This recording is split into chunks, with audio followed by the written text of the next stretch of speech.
اللہ تعالیٰ کا شکر اور احسان ہے کہ آج اورنگ آباد میں تعلیمی اداروں کی تعداد میں اضافہ ہوا ہے اور الہدیٰ انگلش اسکول جو اسلم شریف صاحب کی سرپرستی میں جو ادارے چلتے ہیں، سوسائٹیز چلتی ہیں، چاہے وہ بابل ہل ایجوکیشن سوسائٹی یا رحمانیہ ایجوکیشنل اور ویلفیئر سوسائٹی ہے، اس کے توسط سے جو خصوصاً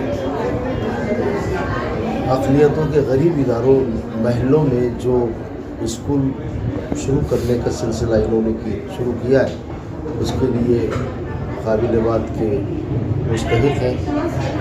اللہ ان کو کامیاب کرے۔ آج ایک بڑے سر سید کی ضرورت نہیں۔ مجتبیٰ حسین صاحب نے کہا تھا کہ آج حالات اتنے برے ہیں اور ناخواندگی اتنی بڑھتی جا رہی ہے کہ ہر شہر میں، ہر گلی میں، ہر کوچے میں ایک چھوٹے سر سید کا وجود میں آنا بہت ضروری ہے۔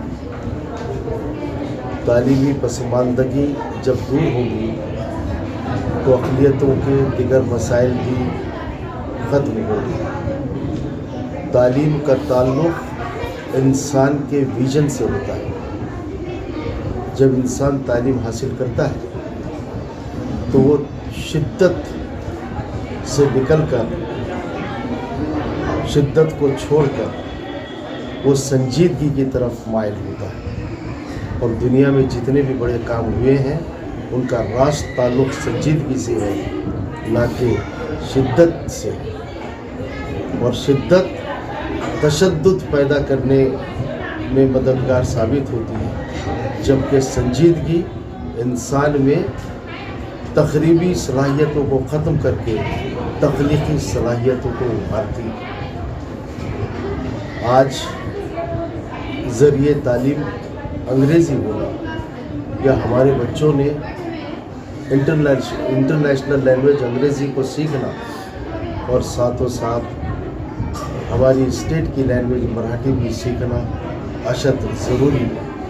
ہم جب بھی MPSC کے رزلٹس وغیرہ دیکھتے ہیں تو وہی بچے کامیاب ہوتے ہیں جو مراٹھی بہت اچھی طرح جانتے ہیں۔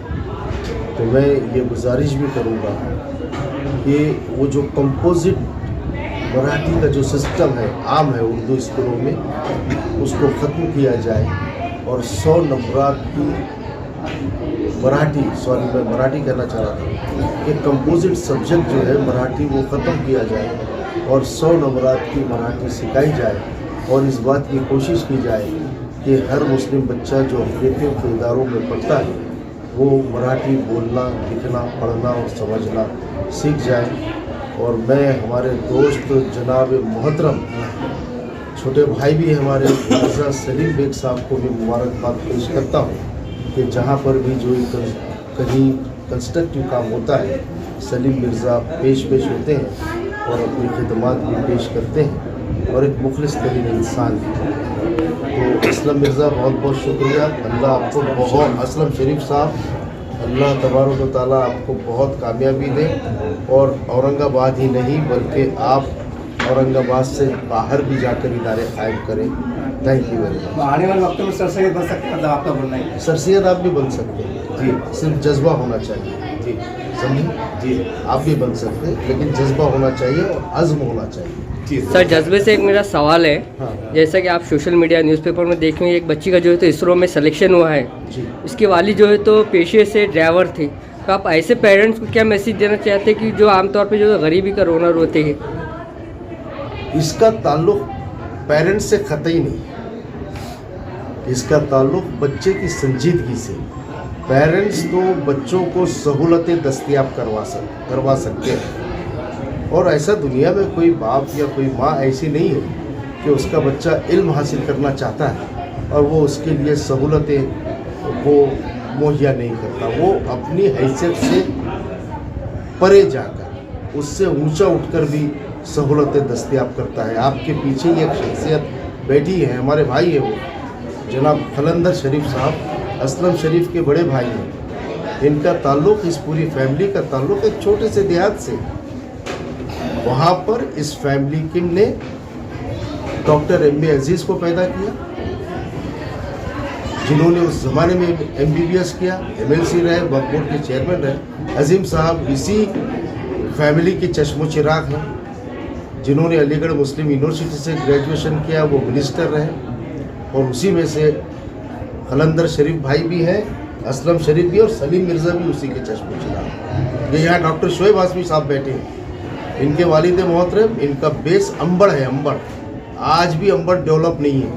وہاں سے ان کے والد اشتیاق ہاشمی صاحب اٹھے, اورنگ آباد آئے, تعلیم حاصل کی, اور وہ جو ہے تو اپنی خدمات فورن میں, سعودی میں انہوں نے وہاں پر خدمات اپنی انجام دی, اور پوری کی پوری فیملی جو ہے وہ ویل ایجوکیٹڈ ہے. ایجوکیشن کا تعلق تڑپ, لگن, محنت سے, نہ کہ غریب ہونا یا امیر ہونا. وہ کبھی بھی ایجوکیشن کے راستے میں رکاوٹ پیدا نہیں کرتا. اگر ماں باپ غریب ہیں تو دوسرے ہاتھ پیر اٹھ جاتے ہیں اس بچے کی مدد کرنے کے لیے. یہی ہمارا میسیج ہے. الرحمن الرحیم. آج الہدیٰ ایجوکیشن سوسائٹی کی طرف سے ایک اور اسکول کی جو ہے بنیاد رکھی گئی ہے, اور اس اسکول کی خاص بات یہ ہے کہ اس اسکول کو یہاں پر جو گنجان آبادی, گھنی آبادی کے علاقے میں بھی جو ہے تو مین روڈ پر جو ہے اسکول کی بلڈنگ یہاں بنائی گئی ہے الحمدللہ. تو اس میں آنے والے بچوں کے لیے بہت زیادہ سہولیات ہوگی. جو آس پاس کے کالونیز کے بچے ہیں, جو لوگ بہت زیادہ پیسے افورڈ نہیں کرتے ہیں, جن کے لیے ٹرانسپورٹیشن کا ایشو تھا, تو اس طرح سے یہاں پر یہ لوگ یہاں بڑی بآسانی آ سکیں گے. تو اس اسکول کی بنیاد رکھنے میں اور اس کو چلانے کے لیے اسلم شریف صاحب جو اس ادارے کے صدر ہیں, میں ان کو اور اس اسکول کی پوری کمیٹی کو بہت بہت مبارکباد دیتا ہوں. اور میری نیک خواہشات ہے کہ ایسے بہت سارے اسکولز جو ہیں یہ اور شروع کریں. ایسے بھی ان کے پہلے سے ہی بہت ادارے ہیں, بہت سارے پچھڑے علاقے جیسے نارے گاؤں میں بھی ان کا ایک اسکول چلتا ہے, وہاں بھی بہت محنت چل رہی ہے. ابھی خالد سیف الدین صاحب نے کافی تفصیلی گفتگو میں بتایا ہے کہ تعلیم کی اہمیت اور افادیت کیا ہے. تو میں اور زیادہ تفصیل میں نہیں جاتے ہوئے ایک بات کہوں گا کہ کسی بھی قوم کو اگر بننا ہے, کسی بھی قوم کو اگر ترقی کرنی ہے, تو بنا تعلیم کے وہ پاسبل ہے ہی نہیں, ممکن ہے ہی نہیں. اسکول کی بلڈنگ چاہے چھوٹی ہو یا بڑی ہو, اسکول کا معیار جو ہوتا ہے وہ اس کے پڑھانے والے اساتذہ سے ہوتا ہے. اور مجھے پورا یقین ہے اور امید ہے کہ اس اسکول کے اساتذہ انشاءاللہ اپنا 100% دے کر کے یہاں کے آنے والے ہر طالب علم کو, چاہے وہ امیر ہو یا غریب ہو, لڑکا ہو یا لڑکی ہو, سب پر برابر محنت کریں گے اور انشاءاللہ بہت اچھے نتائج آئیں گے. میری بہت بہت نیک خواہشات اسکول اور اس ادارے کے تمام لوگوں کے ساتھ میں ہیں. بہت آپ تمام کو شکریہ. پولیس انسپکٹر فہیم ہاشمی, یہاں پہ جناب اسلم سر نے مجھے کال کیا ہے, اس لیے میں یہاں پہ پروگرام میں آیا تھا. اسلم صاحب اور ان کی جو ٹیم کام کر رہی ہے ایجوکیشن کے لیے, اس کے لیے ان کو بہت بہت مبارکباد دیتا ہوں. اور ایجوکیشن کے بارے میں کہنے کے لیے میرا پرسنل بیک گراؤنڈ تھوڑا سا بتانا چاہتا ہوں. کیوں تو میری امی ہیڈ مسٹریس تھی اردو اسکول پہ. امی کی ماں یعنی نانی, وہ بھی ٹیچر تھی. نانی کی ماں وہ بھی ٹیچر تھی. یعنی قریب ہمارے پاس ٹیچر ہیں, بڑے بھائی صاحب ہیں, ان کی مسز ٹیچر ہے, میری بھی مسز ٹیچر تھی. یعنی ایجوکیشن کے لیے بہت ہی ضروری ہے کہ ایجوکیشن مسٹ ہے. ہمارا میڈیم جو ہے, ہم ایکچولی نیٹو عثمان آباد ہے, ہمارا میڈیم مراٹھی میڈیم سے پڑھے ہیں ہم, اور تینوں بھائی ہم پولیس آفیسر رہ چکے ہیں. بڑے 2 بھائی بھی پولیس آفیسر تھے, میں بھی پولیس آفیسر ہوں. تو اس لیے کہ ایجوکیشن کی وجہ سے یہ ہو سکا ہے, اس لیے پڑھائی بہت ضروری ہے. میں اتنا ہی بتانا چاہتا ہوں. سر ایک سوال ہے, آپ کے محکمے سے جڑتا ہوا ہے, آج کل لوگوں میں ماحول ہے نوجوانوں میں, کیا مسلمان بھی آپ کے کوئی بڑا آفیسر کا مسلمان سر 100% بن سکتے ہیں. یہاں پہ کوئی ایسا نہیں ہے کہ مسلمان نہیں بن سکتا. اس نے اس راستے سے چلا ہے, ایجوکیشن لیا ہے, اس کو بننا ہی بننا ہے.